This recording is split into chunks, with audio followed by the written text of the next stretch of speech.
Surprisingly, over 90% of viewers haven't subscribed yet. If you're enjoying the content, hit that subscribe button. It motivates us to keep creating and helps us never miss an upload. When you've lived with someone for over a decade, you start to pick up on the smallest shifts in their habits. The perfume that lingers a little longer. The texts they angle their phone away to read. The way they take extra time running errands and come home with a glow they didn't have before. That's what had been happening with Melissa for months. I told myself I was imagining it, but deep down I knew something was wrong. We'd built a life together. A house on a quiet street, 2 kids, a steady rhythm of school runs and work days. I worked long hours at the plant, she managed the house and part-time bookkeeping. We weren't glamorous, but we were solid, or so I thought. Then one Friday evening everything began to unravel. I came home early from my shift, hoping to catch the kids before bedtime. Instead, I found Melissa upstairs getting ready. Hair curled, makeup perfect, slipping into a dress I'd never seen. High heels stood ready by the door. It wasn't the look of a mom heading to book club, it was the look of someone heading to impress. "Going somewhere?" I asked lightly, leaning on the doorframe. She didn't even look up. "Why do you care?" she muttered. That answer hit me like a slap. "Because I'm your husband. I'd like to know where my wife's going all dressed up." She whipped around, eyes flashing. "It's none of your business where an independent woman wants to go." Independent woman. She'd started using that phrase lately, as though our life together was a cage she needed to break out of. My stomach tightened. "You're really going to talk to me like that?" She smirked and shrugged. "What if I told you I've been meeting people who make me feel alive? What if I told you I'm done playing house?" She stepped closer, voice low and taunting. "What would you do?" The room seemed to tilt. I forced myself to stay calm. "I'd ask you to tell me the truth." She laughed, a sharp, cruel sound. "The truth?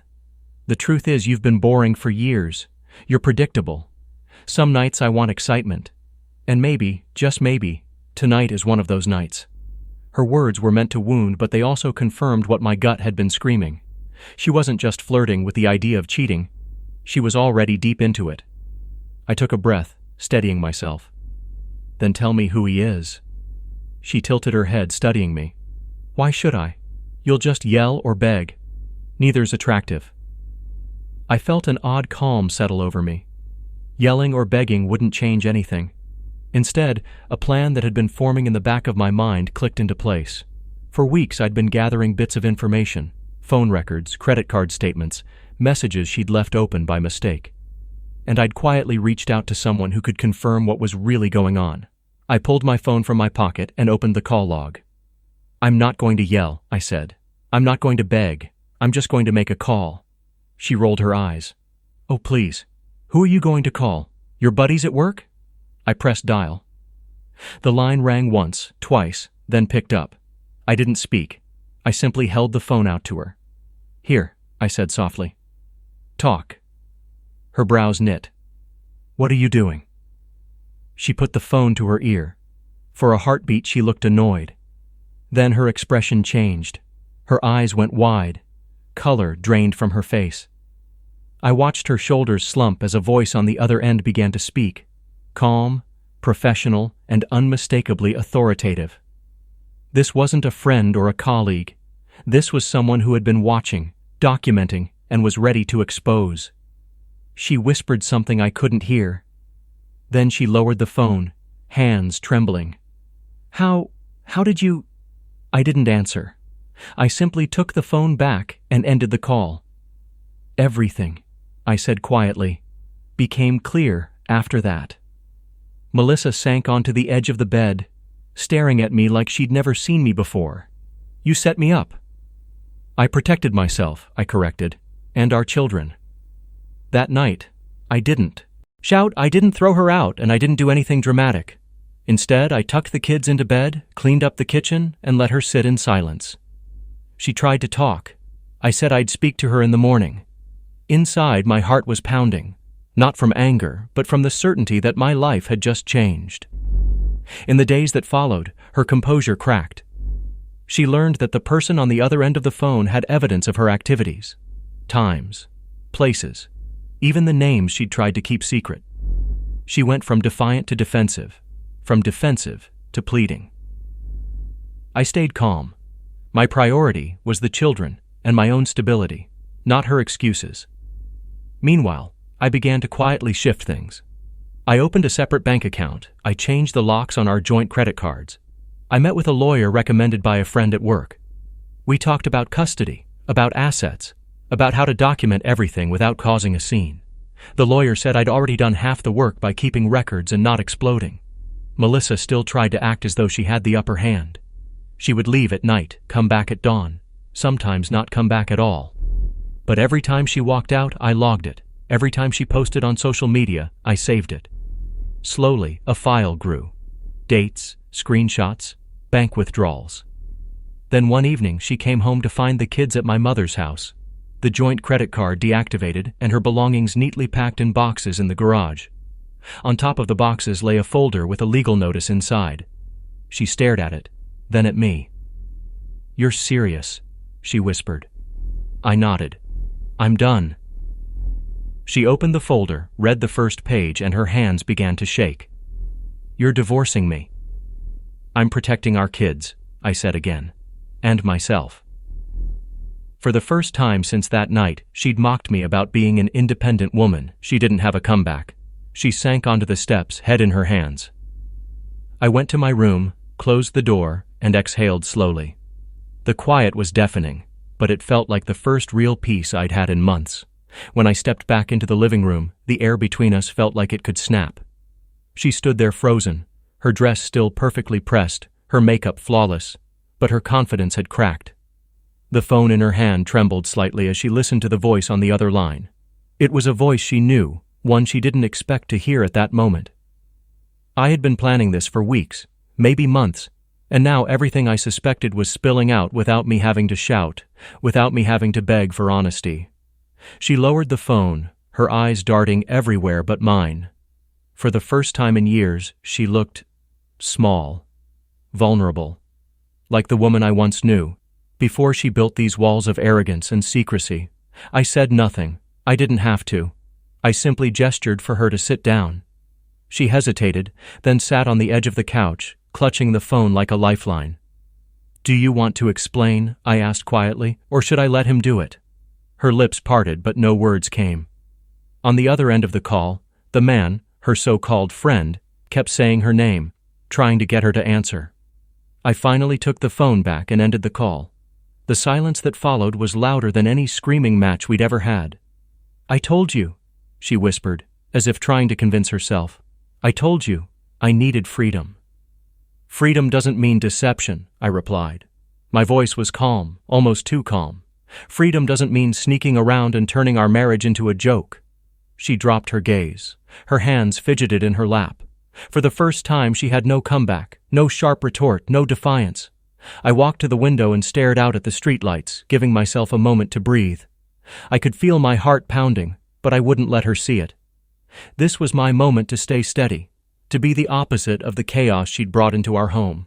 When I turned back, she was staring at a photo of our family on the wall, one of those old vacation shots from before things started unraveling. The sight of it seemed to sting her. "You know," I said, "I didn't pull that call out of thin air. I've been patient. I've been quiet. But I've been documenting everything." Her head snapped up. "Documenting?" "Yes. Every text, every sneaky work meeting, every unexplained expense, even the things you didn't think I noticed." The color drained from her face. "I'm not doing this to humiliate you," I continued. "I'm doing this because I needed proof. Proof for myself. Proof for the kids. Proof for the lawyers, if it came to that."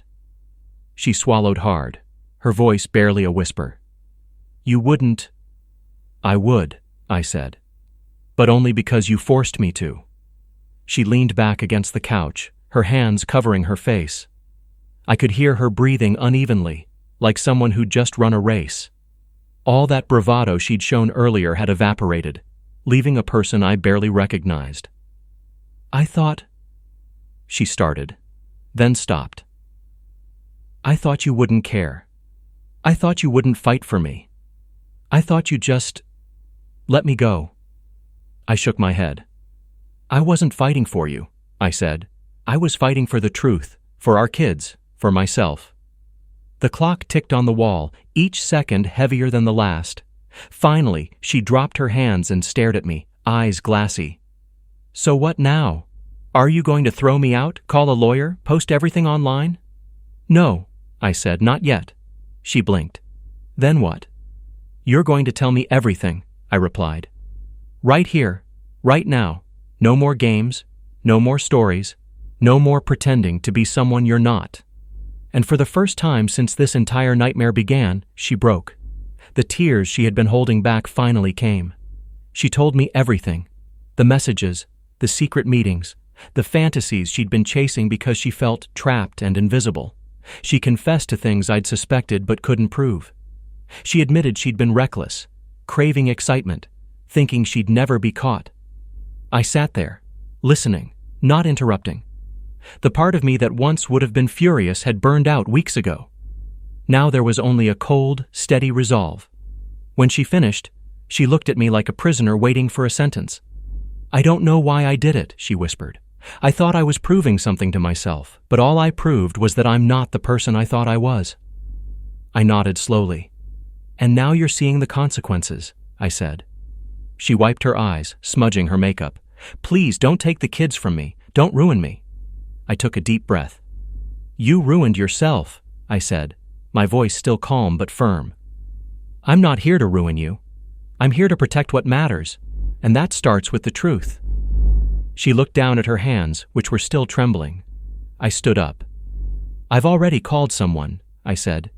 You'll be talking to them tomorrow. A mediator. This isn't going to be a shouting match. This isn't going to be messy, not for the kids anyway. But you're going to face what you've done. She opened her mouth to speak, but I held up my hand. No more excuses. No more words tonight. Go to bed. We'll deal with this in the morning. For once, she didn't argue. She stood moving like a ghost and disappeared down the hall. I stayed where I was, staring at the empty space she'd left behind. I should have felt triumphant, vindicated. Instead, all I felt was tired. But beneath the exhaustion, something else flickered. Relief. Relief that the lies were finally out. Relief that I no longer had to pretend everything was fine. That night, as I lay in bed alone, I thought about the moment she'd lifted her dress, the look on her face when she heard that voice on the phone, the crack in her perfect mask. It wasn't just about revenge. It wasn't even about betrayal anymore. It was about reclaiming my own life from the chaos she had created. Tomorrow would be another battle, lawyers, mediators, decisions about the kids, the house, everything. But tonight, for the first time in a long time, I felt like I'd taken the first step back to myself. The next morning, sunlight spilled through the blinds, and the house felt different, quieter, heavier. I got the kids ready for school while she stayed in the bedroom. She didn't even try to act normal. The mask she had worn for months was gone. The car ride to school felt almost surreal. My daughter asked if Mommy was sick, and I simply said, Mommy and Daddy need to work some things out. I refused to let my children see bitterness.